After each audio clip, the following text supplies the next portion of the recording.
مومنین کو مستفید فرمائیں. آپ حضرات بلند ترین نعرہ صلوات ارشاد فرمائیے.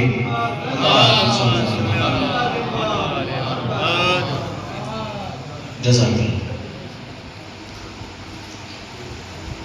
درود پڑھی عظمت اہل بیت پر. آپ حضرات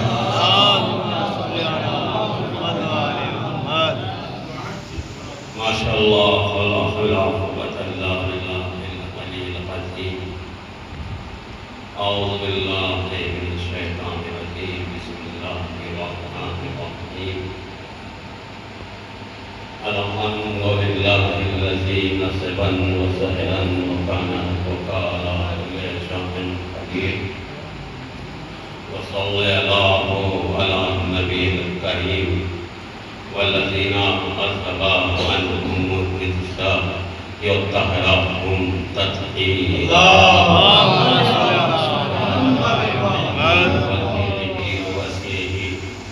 وخلفته وصاحب الولاء علی حبه علی الساحر وغائب وخاتم النبی والمرسلین. جد الامام حسن امام حسین ابن علی بن ابی طالب غالب کل غالب مولانا و مولا الصحرین حرب القاسم محمد. اللہم صلی علی محمد و آل محمد وآلہ الطیبین الطاہرین المعصومین المظلومین. وقال اللہ تبارک و تعالی فی القرآن الکریم والفرقان الحمید وخطابه العظیم وعزة الصادقین وقول الحق. بسم اللہ الرحمن الرحیم. یا ایھا الرسول بلغ ما انزل الیک من ربک وإن لم تفعل فما بلغت رسالته واللہ یعصمک من الناس. صلوات محمد.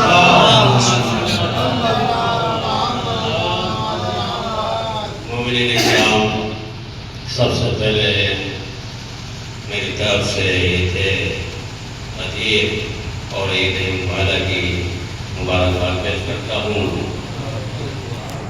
میں دادا شورا اکرام کے بیچ میں آیا ہونا نہیں چاہتا کیونکہ شورا اکرام عقیدت کی نماز پڑھا رہے ہیں اور آپ پڑھ رہے ہو. جزاک اللہ. جزاک اللہ. کیا کہیں؟ میں صرف موسیقی کے گھر سے آیا ہوا ہوں. یہ آیت مودت ہے بے شک، جس میں خداوند عالم اپنے نبی سے خطاب کر کے ارشاد فرما رہا ہے کہ یا رسول، یا رسول بلغ، اے میرے حبیب، اے میرے پیغمبر، اے میرے رسول، پہنچا دو پیغام جو تمہارے رب کی طرف سے پہنچا دیا گیا ہے. کوئی اگر تم نے یہ پیغام نہیں پہنچایا تو تمہاری رسالت کا کوئی کام انجام نہیں دیا. اس کا مطلب کوئی اہم پیغام تھا کہ رسول نے نماز کو پہنچایا، روزوں کو پہنچایا، حج کو پہنچایا، وہ شخصیتیں اٹھائیں، لیکن پروردگار عالم کہہ رہا کہ میرے حبیب یہ پیغام نہیں پہنچایا تو کچھ نہیں پہنچایا. کار رسالت کا کوئی کام بھی انجام نہیں دیا. واللہ یعصمک من الناس، اور لوگوں کو شر سے ہم بچائیں گے. اب سوال یہ پیدا ہوتا ہے کہ یہاں سوالات حاجیوں کا مجمع،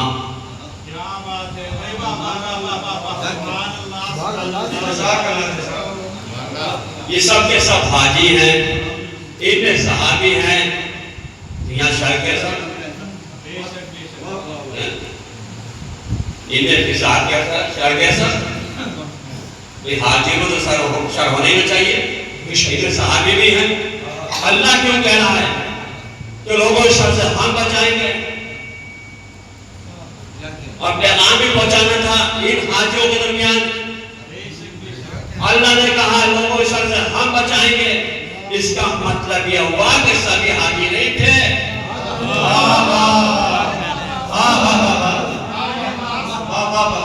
سبھی صحابی نہیں تھے. اما حج کر کے جو آئے یا آگے کر کے آئے تو ان کو اس طرح سے اعتماد مت کریں ان کے اوپر. یہ حاجی ہے، یہ سب پہاڑ ہے. اگر حج کر کے آئے ہیں اور سانتے کر کے آئے ہیں. اگر ان میں تبدیلی آ گئی اور بدلاؤ آ گیا تو حج کر کے آئے ہیں, سانتے کر کے آئے ہیں, اور تبدیلی نہیں آئی ہے, بدلاؤ نہیں آیا ہے, اب وہی بدمعاشی ہے, تو سمجھ لینا وہ حج کر کے نہیں آئے ہیں بلکہ چکر لگا کے گھوم کے آئے ہیں.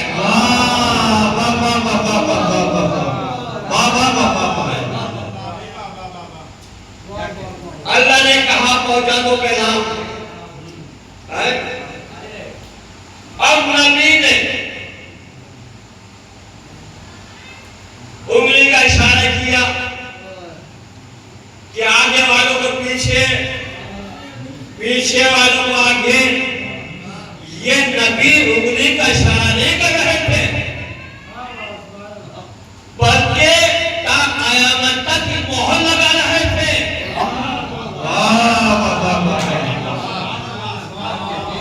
کہ جو علی سے حج سے آگے بڑھ جائے گا وہ بھی جہنمی, جو علی سے حج سے پیچھے چلا جائے گا وہ بھی جہنمی.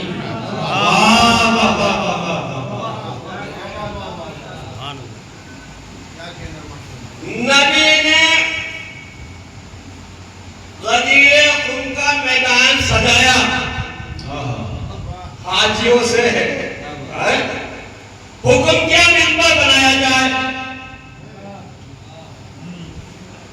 میں کہوں گا اللہ کے نبی آپ جب مدینے سے چلے تھے مکے کی طرف ہو, پتنا آپ نے کتنے خطبے ارشاد فرمائے, اونٹنی پہ بیٹھ کر, پلنگی پہ کھڑا ہو کر, یا منبر کیوں بنوا رہے ہیں؟ پیغامی تو پہنچانا ہے, پہنچا دیجیے گا. کیا نادان مجھ کو نہیں پتا یا علی کی ولایت کا اعلان ہونا ہے؟ تو پتا چلا کہ علی کی ولایت کے لیے منبر بنا تھا. علی کی ولایت کے لیے منبر ہے, علی کے فضائل بیان کرنے کے لیے منبر ہے. اچھا منبر بن گیا,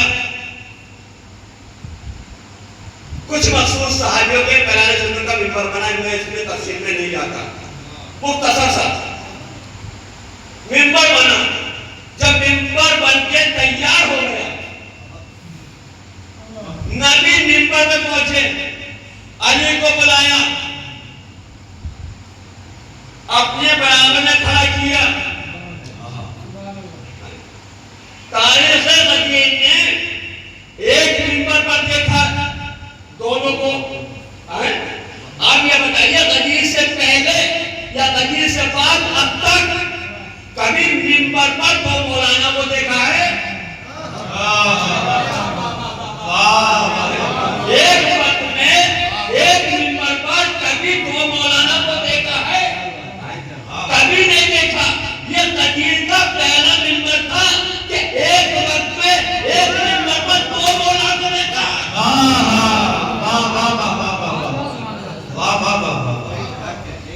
دو مولا کو دیکھا.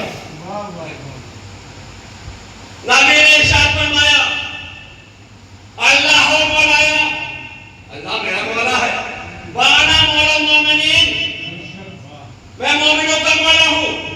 اور اس کے بعد علی کو اپنے ہاتھوں میں بلند کیا, اور اتنا بلند کیا کہ بدن کی سفیدی ظاہر ہو گئی, اور فرمایا من کنت مولا ہو فہذا علی مولا, کہ جس کا میں مولا اس کے علی مولا. سب نے بکرے بکرے کی آوازیں بلند کی, مبارکباد پیش کی, لیکن اللہ نے کیا کہا تھا, واللہ یعصمک من الناس, لوگوں شر سے ہم بچائیں گے. تو شر تو ہوا, آ گیا, اور فرمایا کیا کہا اس نے آ کے, اے اللہ کے نبی یہ اعلان آپ نے اپنی طرف سے کیا ہے یا خدا کی طرف سے؟ اگر اپنی طرف سے کیا ہے تو خدا اپنا عذاب نازل کرے, اب خدا کی طرف سے کیا ہے تو خدا اس پر عذاب نازل کرے. اب جیسے عذاب طلب کیا, دیر نہیں لگی, پتھر چلا, سر پہ لگا, سیروں کو چیرا, نیچے کو نکل گیا. کیا کہنے بابا؟ اس کا نام کیا تھا؟ حارث بن نعمانی. تو تاریخ اسلام میں دو حارث گزرے ہیں. ایک حارث کون؟ مراد کا بھائی حارث، ایک غدیر والا حارث. لیکن دونوں کے آنے میں فرق ہے، دونوں کا قتل ہونے میں فرق ہے. جو غدیر کے میدان میں آیا تھا وہ دشمن کس کا تھا؟ علی کا. مارا کس نے ہے؟ اللہ نے. جو خیبر کے میدان میں آیا تھا وہ دشمن کس کا تھا؟ اللہ کا. مارا کس نے ہے؟ علی نے. تو شاید ہمارے خدا میں اور اس کے رسول اللہ میں یہ سمجھوتا ہو گیا ہوگا، اے علی تیرے دشمن کو میں ماروں گا، میرے دشمن کو تو مارے گا.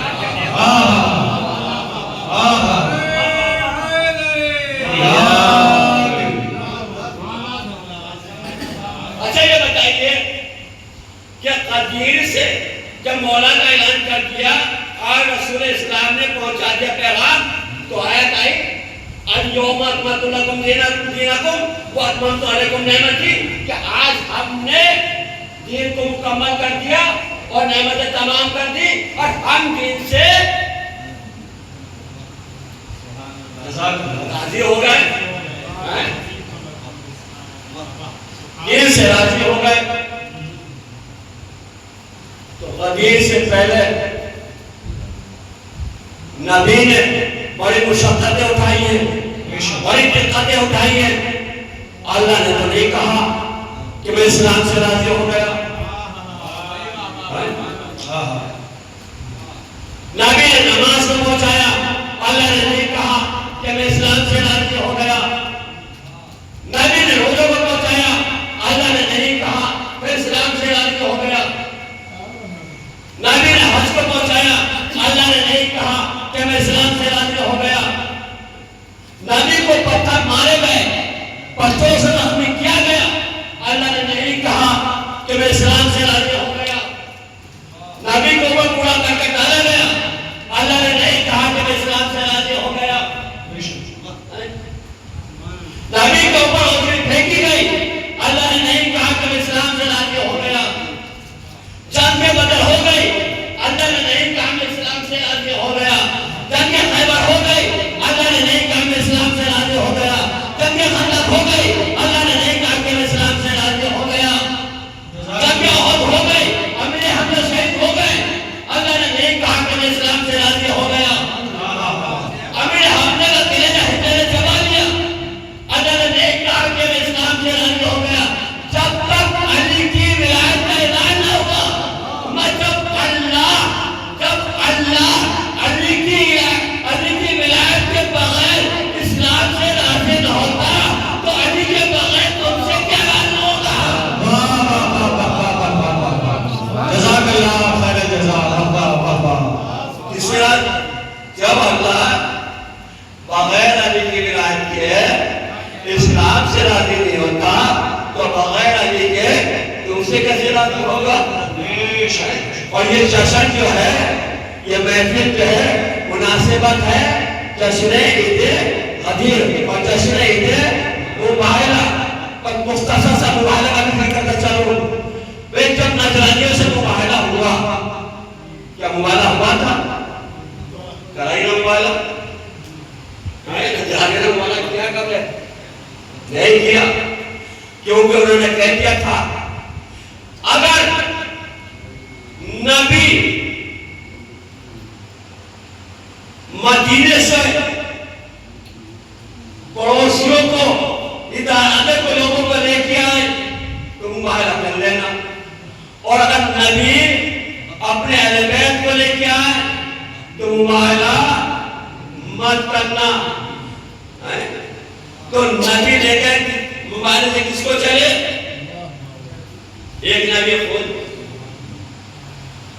ایک علی مرتضیٰ، ایک بی بی فاطمہ زہرا اور امام حسن اور امام حسین، جملہ بدل کے کہوں ایک سید الانبیاء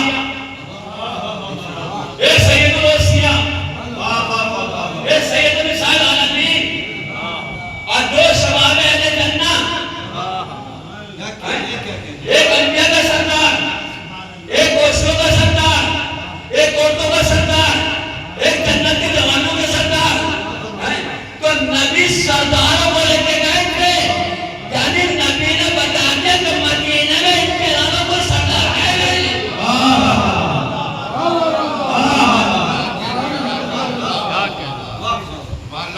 ان کے علاوہ کوئی سردار نہیں ہے. جب نجرانیوں نے دیکھا، کہا کہ ہم ممالہ نہیں کرتے، تو لعنت تو اللہ کی طرف سے آ گئی تھی. اب وقت گزر گیا، وہ باتیں رسالت رسول کی رسالت وفات کے بعد اب بیوی نے جو ہے وہی وہ پہلے والے گوا لیے. پہنچی دربار میں، دربار میں پہنچنے کے بعد لعنت تو حقدار کے گلے میں ڈالتی چلی آئی. تو اس کا مطلب یہ ہے کہ بیوی حق لینے نہیں گئی تھی، انہیں پتا تھا حق ملنے والا نہیں ہے، بلکہ لعنت تو حقدار کے گلے میں ڈالنے گئی تھی. واہ واہ واہ، جزاک اللہ. لعنت تو ڈالنے گئی تھی شہزادی. ورنہ بیوی فاطمہ زہرا اگر یہ کہہ دے کہ بچوں تمہارے کپڑے تنظیم کے یہاں ہیں، شہزادی یہ کہہ دے کہ بچوں تمہارے